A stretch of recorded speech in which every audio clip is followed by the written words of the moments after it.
Hello everyone, I am Manu Kumar Nayak, lecturer in Mechanical Engineering, Government Polytechnic, Khairagad. I welcome you all in the second lecture of Applied Mechanics lecture series.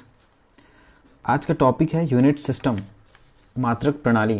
आप सब जानते होंगे मात्रक प्रणाली क्या होता है, ठीक है। डेली लाइफ में हम कैसे यूज़ करते हैं, है ना। बिना मात्रक के हम कोई भी फिजिकल क्वांटिटी नहीं खरीदते हैं, नहीं बेचते हैं। सभी का एक मात्रक डिसाइडेड है हर फिजिकल क्वांटिटीज़ का, ठीक है। आपको मैं बताना चाहूँगा कि सबसे महत्वपूर्ण जो फंडामेंटल क्वांटिटी है या फिजिकल क्वांटिटी भौतिक राशि है वो तीन है, लेंथ, मास एंड टाइम। ये सबसे महत्वपूर्ण भौतिक राशियाँ हैं, फिजिकल क्वांटिटी है, जिनके बेसिस पर बहुत सारे अन्य जैसे area, volume, force, momentum, moment, बहुत सारे अन्य भौतिक राशियाँ जो है इन पर डिपेंडेंट होती हैं, जिनको व्युत्पन्न मात्रक या डिराइव्ड यूनिट्स कहते हैं, ठीक है। तो सबसे महत्वपूर्ण है लेंथ, मास एंड टाइम। आगे बढ़ते हैं हम सिस्टम ऑफ यूनिट्स में। हमारे पास यूनिट सिस्टम है जो कि जितने इसके पहले जितने पुराने सिस्टम थे, है ना, इंटरनेशनल सिस्टम ऑफ यूनिट्स जो एसआई यूनिट है, उसके पहले तीन पद्धतियाँ थी, तीन यूनिट सिस्टम थे, सीजीएस, एफपीएस और एमकेएस। ये तीनों पद्धतियाँ में तीन ही टोटल मिला करके फिजिकल क्वांटिटीज हुआ करते थे, लेंथ, मास एंड टाइम। इसके हिसाब से ही अन्य बाकी जो फिजिकल क्वांटिटीज के मात्रक डिसाइड होते थे, जिनको व्युत्पन्न मात्रक कहते हैं। जैसे एरिया का अगर लेना है तो एरिया का क्या होता है, लेंथ इंटू विड्थ, वो भी एक लेंथ इंटू लेंथ ही है, जिसका मीटर इंटू मीटर ही होगा, तो मीटर स्क्वायर उसका क्या हो जाता था, यूनिट हो जाता था। चलिए सबसे पहले हम जाते हैं सीजीएस सिस्टम ऑफ यूनिट्स में। ये फ्रांस में डेवलप हुआ था। इसमें लेंथ का मात्रक सेंटीमीटर होता है, मास का ग्राम होता है और समय का सेकंड होता है। ये एक मैट्रिक सिस्टम है।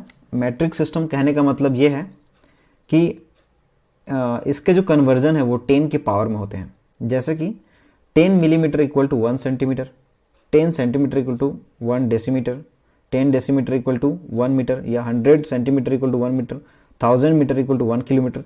तो इस तरह से जो पावर जो होते हैं वो 10 के पावर में होते हैं, इसलिए इसको मैट्रिक सिस्टम कहते हैं। इनमें कन्वर्जन करना, एक से दूसरे में रिप्लेस करना बहुत आसान होता है। तो ये बहुत हिट था, बहुत अच्छा था। सिर्फ एक दिक्कत है इसमें कि इसके जो यूनिट्स हैं, सेंटीमीटर, ग्राम, ये बहुत ही छोटे हैं, जिसके वजह से व्यवहारिक जीवन में, प्रैक्टिकल लाइफ में ये ज़्यादा ठीक नहीं रह पाया, ठीक है। इसको इसलिए बाद में रिप्लेस कर दिया गया, क्योंकि ये ज़्यादा व्यवहारिक नहीं थे, प्रैक्टिकल नहीं थे डेली लाइफ के लिए, इसलिए इसको बाद में रिप्लेस कर दिया गया एमकेएस सिस्टम ने।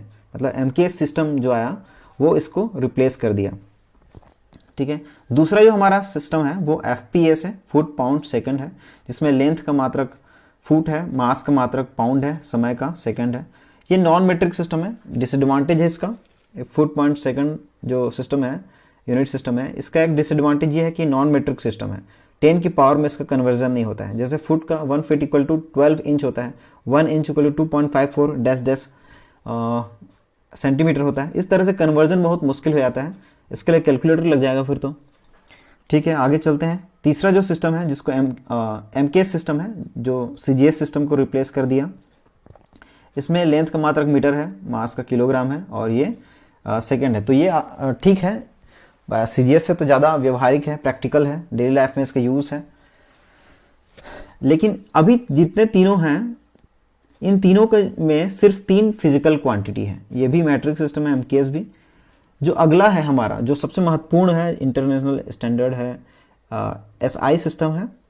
एसआई सिस्टम में ये एमकेएस सिस्टम के जितने भी हमारे फिजिकल क्वांटिटी के मात्रक हैं, जितने भी यूनिट्स हैं, वो सारे को लिया गया और आगे भी एक्सटेंड किया गया। जैसे एसआई में टोटल 7 फंडामेंटल क्वांटिटीज हैं। अभी जितने भी थे वो सब 3 थे बस, है ना। फंडामेंटल क्वांटिटी जो थे 3 थे, अभी लेकिन 7 हो गए हैं इसमें। एमकेएस के तीनों को लिया गया और आगे भी एक्सटेंड किया गया इसको। चलिए, लेंथ का मीटर है, मास का किलोग्राम है, टाइम का सेकंड है, ये भी मैट्रिक सिस्टम है, ठीक है। अभी देखते हैं कि what are the 7 fundamental quantities of SI system. वो हम पहले बात कर चुके हैं कि लेंथ का मीटर है, सिंबल स्मॉल m है, सेकेंड में आपका मास है, इसका किलोग्राम होता है, केजी से रिप्रेजेंट करते हैं। थर्ड जो है आपका टाइम है, जिसको सेकंड इसका यूनिट है और इसको स्मॉल s से रिप्रेजेंट करते हैं।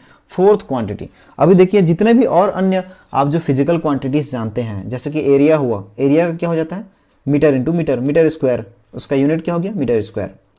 फोर्स है, force equal to mass into acceleration है, अगर इस तरह से कन्वर्ट करें acceleration equal to change in velocity divided by time, इस तरह से। और जितने भी हमारे वॉल्यूम हैं या फिर अन्य कोई भौतिक राशियां हैं, उनके यूनिट्स जो हैं कहीं ना कहीं इन तीनों फंडामेंटल क्वांटिटीज पर डिपेंडेंट हैं, इसलिए वो फंडामेंटल ना होकर के उसको क्या बोलते हैं डिराइव्ड यूनिट्स कहते हैं, क्योंकि वो उनका खुद का एग्जिस्टेंस नहीं है, वो इन पे डिपेंडेंट है, ठीक है। लेकिन कुछ ऐसे भी भौतिक राशियां हैं इनके अलावा, इन तीनों के अलावा, जो इन तीनों पर निर्भर नहीं करते।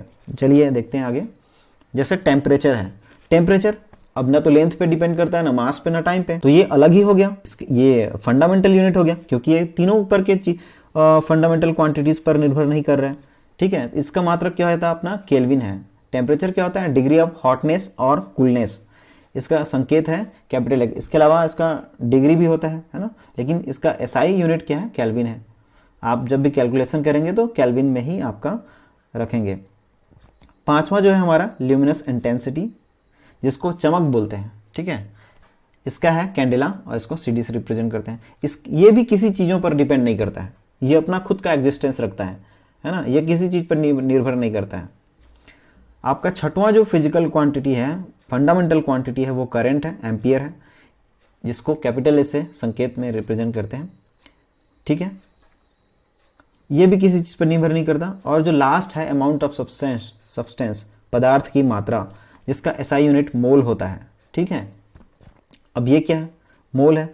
छोटे छोटे जब हम एटॉमिक लेवल पर जाते हैं, है ना, जैसे कि 1 मोल ऑक्सीजन इक्वल टू 32 ग्राम होता है, 1 मोल नाइट्रोजन का अगर बात करेंगे तो 28 ग्राम होता है ना। इस तरह से हमारा क्या होता है 7 फंडामेंटल क्वांटिटीज हैं, उनके 7 फंडामेंटल यूनिट्स हैं, ठीक है। लेकिन इसके अलावा एसआई सिस्टम में 2 और सप्लीमेंट्री फंडामेंटल यूनिट्स हैं, जैसे कि आगे देखते हैं। सप्लीमेंट्री फंडामेंटल यूनिट्स हैं, पहला है आपका फेस एंगल, प्लेन एंगल, इसको फेस एंगल बोलिए, प्लेन एंगल बोलिए, या फिर सिर्फ एंगल बोलिए, ठीक है, सब सही है। 2D है ये, आप जानते हैं एंगल क्या होता है ना, आर्क बाय रेडियस होता है।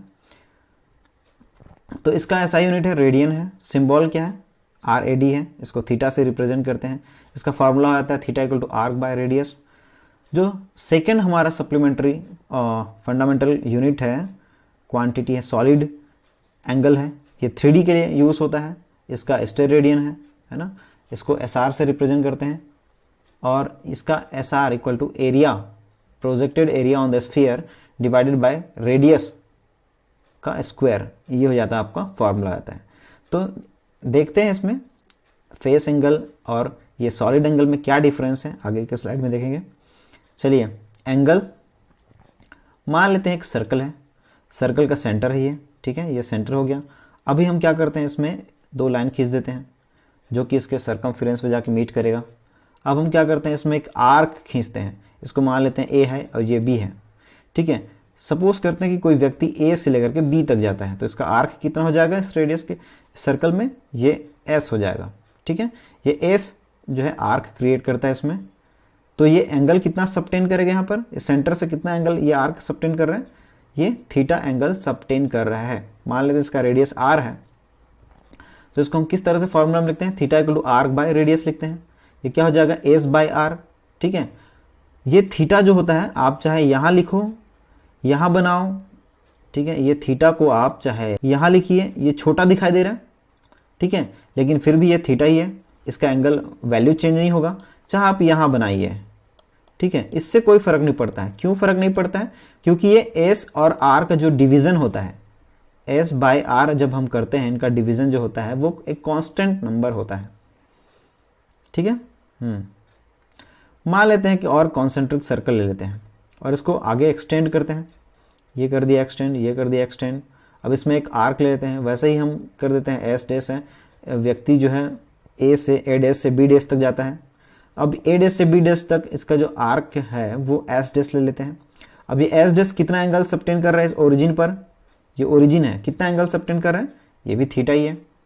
ये आर्क बढ़ने से हमारा एंगल नहीं बढ़ेगा, ठीक है, ये एंगल हो जाता है। ठीक है, तो ये हो गया आपका आर्क हो गया। इसको theta equal to S dash by R dash भी कर सकते हैं, ये एस डेस हो गया, ये आर डेस हो गया। ठीक है, तो इसको हम लोग बोलते हैं प्लेन एंगल, या सिर्फ एंगल बोलते हैं, या फिर ये 2D 2 डायमेंशनल के लिए होता है। चलिए आइए समझते हैं कि हमारा 3D एंगल या फिर सॉलिड एंगल क्या होता है। जैसे हमारा स्फीयर है, ठीक है, और ये हमारा टॉर्च है। अब इसको मैं क्या करता हूँ, इसको ऐसे इसको जलाता हूँ तो क्या होगा, ये यहाँ पर क्रिएट करेगा, ये जो स्फीयर पर यहाँ पर आएगा, ये क्रिएट कर रहा है हमारा सॉलिड एंगल क्रिएट कर रहा है। ये एंगल नहीं क्रिएट कर रहा है, ये क्या कर रहा है, सॉलिड एंगल क्रिएट कर रहा है। ये प्रोजेक्टेड एरिया है on the sphere surface, sphere के सरफेस पर ये प्रोजेक्टेड एरिया है, और ये जो सरफेस दिखाई दे रहा है आपको, ये है एंगल, सॉलिड एंगल। इसको क्या बोलेंगे, सॉलिड एंगल कहते हैं। ठीक है, नहीं समझे? चलिए एक और स्लाइड से देखते हैं कि एक्चुअल में है क्या चीज़। तो ये अगर सॉलिड एंगल का मेजरमेंट करना चाहेंगे, मान लीजिए ये जो सरफेस पर ये जो एरिया प्रोजेक्ट कर रहा है ऑन द स्फीयर सरफेस, ये ए है, और यहाँ से यहाँ तक का इसका रेडियस मान लेते हैं आर है, तो क्या हो जाएगा, S R solid angle equal to area, projected area on the sphere divided by ये रेडियस का स्क्वायर, इसका हो जाता है सॉलिड एंगल हो जाता है। चलिए एक और एग्जाम्पल से समझते हैं इसको। सॉलिड एंगल, मान लेते हैं कि ये कुछ ऑब्जेक्ट है, रेक्टेंगुलर शेप का ऑब्जेक्ट है।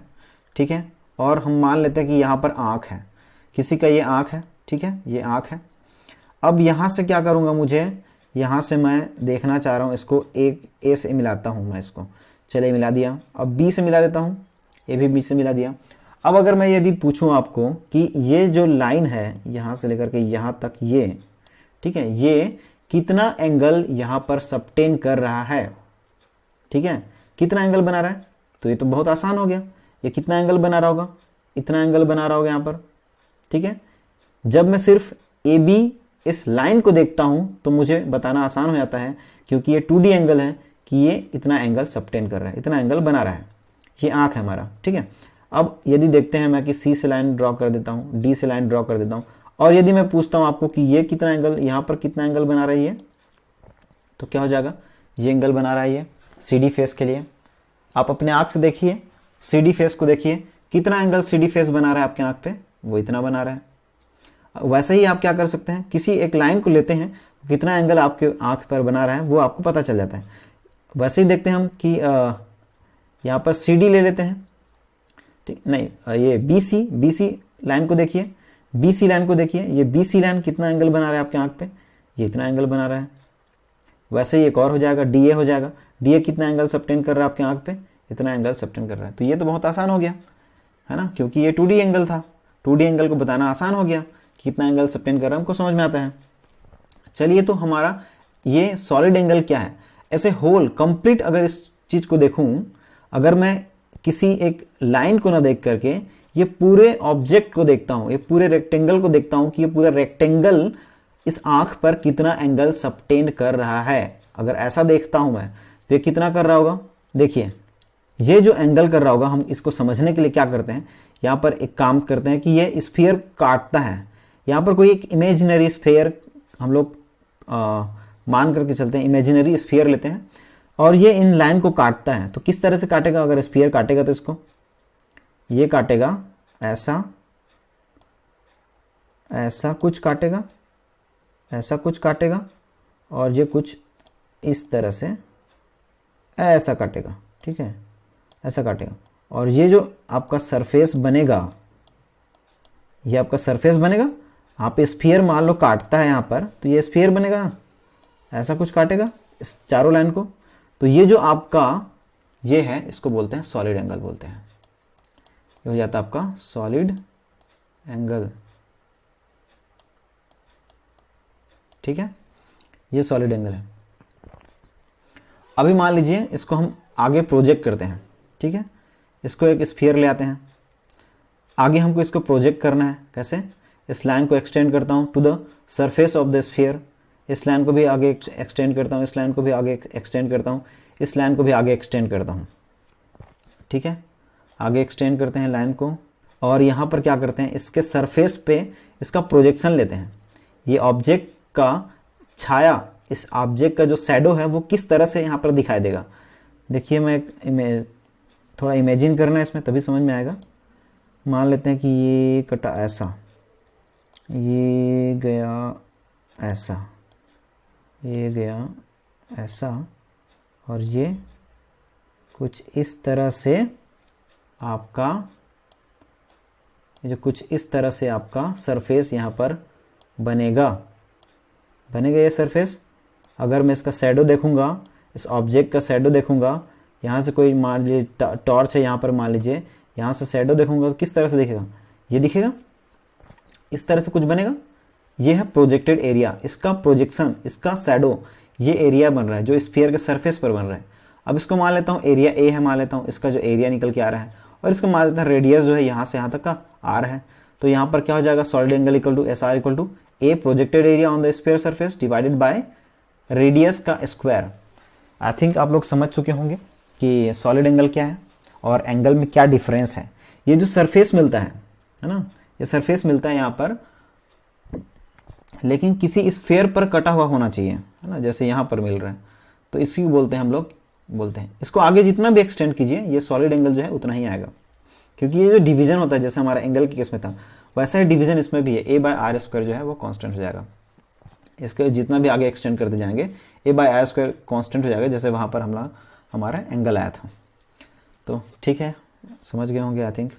चलिए आगे बढ़ते हैं। कुछ फिजिकल क्वांटिटीज़ हैं, ठीक है, कुछ फिजिकल क्वांटिटीज़ हैं जिन्हें आपको याद रखना है, ठीक है। जैसे कुछ फिजिकल क्वांटिटी है, फॉर्मूला है, यूनिट्स हैं, है ना। फोर्स का है, फोर्स का क्या होता है, force equal to mass by acceleration होता है, एग्जाम में पूछ दिया जाता है कभी कभी, है ना, और ये जानना जरूरी है, तभी आपका न्यूमेरिकल भी आसानी से होगा। इसका न्यूटन होता है, तो न्यूटन कैसे आया, मास इंटू एक्सेलरेशन से आया, और एक्सेलरेशन भी कैसे आया, है ना, change in velocity divided by time से आया। तो ये चीज़ें जो है कन्वर्ट करने आना चाहिए आपको। डेंसिटी क्या होता है, मास बाय वॉल्यूम होता है, इसका किलोग्राम पर मीटर क्यूब हो जाएगा। प्रेशर फोर्स बाय एरिया होता है।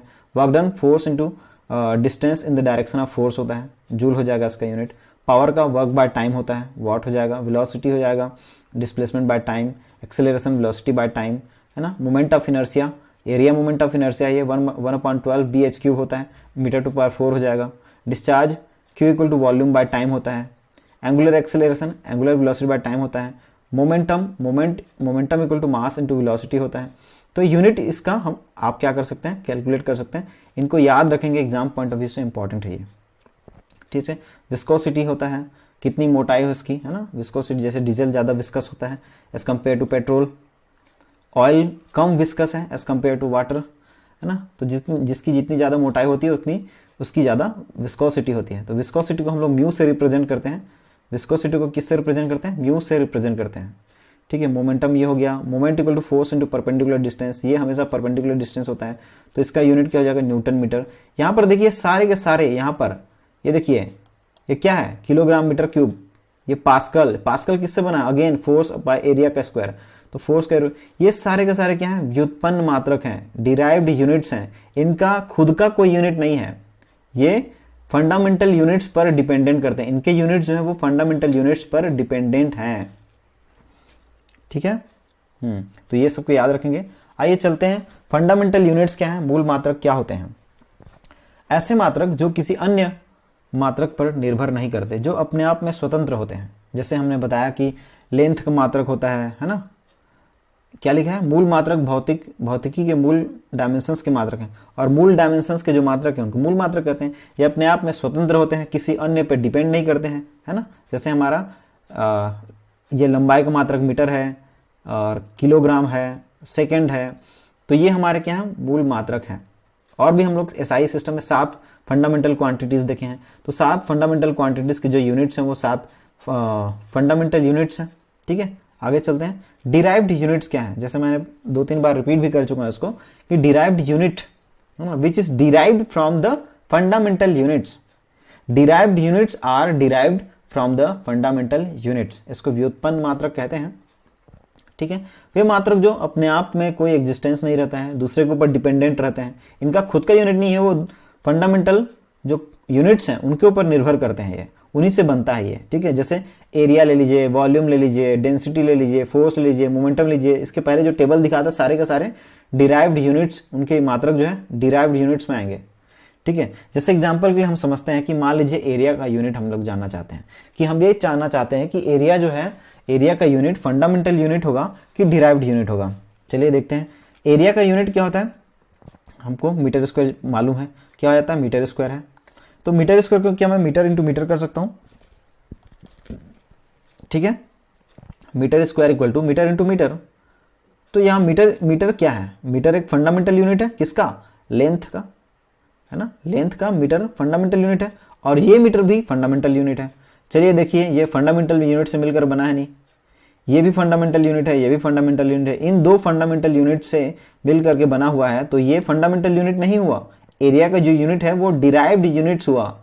किससे डिराइव हुआ है, ये लेंथ का जो यूनिट है मीटर, उससे डिराइव हुआ है। चलिए एक और एग्जांपल देखते हैं। ये आपका मीटर स्क्वायर क्या हो गया, डिराइव्ड यूनिट हो गया। अब फोर्स का यूनिट देखते हैं। तो फोर्स इक्वल टू होता है मास इंटू एक्सेलरेशन। आपको तोड़ना पड़ेगा पहले, जब आप तोड़ेंगे तब जाके आपको समझ में आएगा। मास इंटू एक्सेलरेशन होता है। फर्दर इसको क्या कर सकते हैं, mass into displacement by time कर सकते हैं, टाइम का स्क्वायर कर सकते हैं, क्योंकि acceleration equal to velocity by time करते हैं, और वेलोसिटी इक्वल टू फर्दर क्या करेंगे, डिस्प्लेसमेंट बाय टाइम करेंगे। तो मैं यहाँ क्या कर दिया, displacement by time into time कर दिया। अब देखिए ये आपका फंडामेंटल यूनिट है कि नहीं है, मास का यूनिट है कि नहीं है, डिस्प्लेसमेंट फंडामेंटल यूनिट है कि नहीं है, किसका यूनिट है, लेंथ का यूनिट है कि नहीं है, टाइम फंडामेंटल यूनिट है कि नहीं है, टाइम का सेकंड होता है, ये भी फंडामेंटल यूनिट है। देखिए तो ये सारे फंडामेंटल यूनिट से मिलकर बना हुआ है। अब न्यूटन एक डिराइव्ड यूनिट है, न्यूटन इससे डिराइव्ड यूनिट, किससे डिराइव हुआ है, ये मास के, ये केजी मास के यूनिट से, और लेंथ के यूनिट से, और समय के यूनिट से, इन तीनों चीजों से डिराइव हुआ है, ठीक है। ये तीनों चीजों से डिराइव हुआ है। चलिए तो एट लास्ट आप लोग ये समझ में आ गया कि फंडामेंटल यूनिट्स क्या हैं, डिराइव्ड यूनिट्स क्या हैं। तो अभी क्योंकि मात्र यूनिट सिस्टम हम लोग पढ़ लिए हैं और यूनिट सिस्टम का इंपॉर्टेंस भी पता चल गया है ना, तो आप गलती नहीं करेंगे। जब भी आप न्यूमेरिकल सॉल्व करेंगे आपका आंसर आएगा, जब आपका आंसर आएगा तो सिर्फ आंसर की वैल्यू लिख करके नहीं छोड़ेंगे आप एग्जाम में। क्या करेंगे, आंसर की वैल्यू लिखने के साथ साथ उसके बाजू में यूनिट भी लिखेंगे, है ना। जैसे फोर्स निकाले आप, तो फोर्स 36 मान लीजिए आता है, आप 36 लिख के छोड़ दिए, ऐसा नहीं करेंगे। 36 वो किलो न्यूटन है, न्यूटन है, क्या है उसको आपको बताना पड़ेगा, ठीक है। जब बताएंगे तभी आपका आंसर कंप्लीट होगा, नहीं तो ऐसा ही हो जाता है। जैसे आप एक दुकान में जाते हैं, दुकान में जाकर क्या बोलते हैं, दुकानदार को बोले कि भैया मुझे एक शक्कर देना, ठीक है। तो क्या करेगा, क्या देगा आपको, अगर आप ऐसा पूछेंगे कि उसको शक्कर देना करके, तो वो क्या बोलेगा, आपको यूनिट बताना पड़ेगा कि 1 किलो चाहिए, 10 किलो चाहिए, 15 किलो चाहिए, 1 पाव चाहिए, आपको बताना पड़ेगा तब जाकर के वो देगा। तो वैसा ही है, यहाँ पर आपको यूनिट लिखना पड़ेगा, अदरवाइज वो मीनिंगलेस हो जाएगा, है ना। तो यूनिट भी बहुत महत्वपूर्ण है। आप जब न्यूमेरिकल वैल्यू लिखते हैं उसके साथ साथ यूनिट लिखने का आदत डालेंगे और सही यूनिट लिखेंगे, है ना। आपका आंसर आ रहा है मीटर में और आप वहाँ पर मिलीमीटर लिख रहे हैं, तो ये भी गलत है। आपका सही यूनिट का चुनाव आपको जब ये सब चीज़ें समझ में आएंगे तब जा करके होगा। तो आशा करता हूँ आप सभी को समझ में आया होगा। अगर आपको ये कंटेंट अच्छा लगा है तो please hit the like button, subscribe the channel. Thank you.